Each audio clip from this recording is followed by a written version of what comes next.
रात्री 3 वाजता प्रत्येकाला जाग येत नाही. नेमक्याच व्यक्तींना जाग येत असते. तेव्हा उठावे किंवा नाही? व्हिडिओत पूर्ण पहा. जर एखादी व्यक्ती झोपी रोज रात्री 3 वाजता अचानक उघडत असेल तर याला साधं गोष्ट समजू नका. हा एक अतिशय शुभ संकेत मानला जातो. असे मानले जाते की रात्री 3 वाजल्यानंतर देवी देवाची शक्ती जागृत होतात आणि त्या तुम्हाला काही सांगू इच्छितात. अशा वेळी रात्री 3 वाजता उठणे म्हणजे तुम्हाला यशस्वी होण्याचे लक्षण आहेत.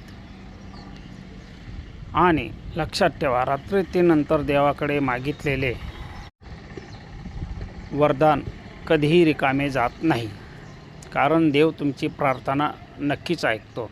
म्हणून पहाटे 3 वाजता कोणालाही जाग आली तर हात जोडून परमेश्वराजवळ जे मागायचं असेल ते प्रेमाने मागा.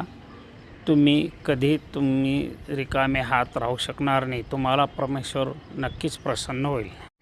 म्हणूनच म्हणतो की रात्री 3 वाजता ब्रह्ममुहूर्त असतं आणि त्यावेळेस जाग येणं हे शुभ आहे.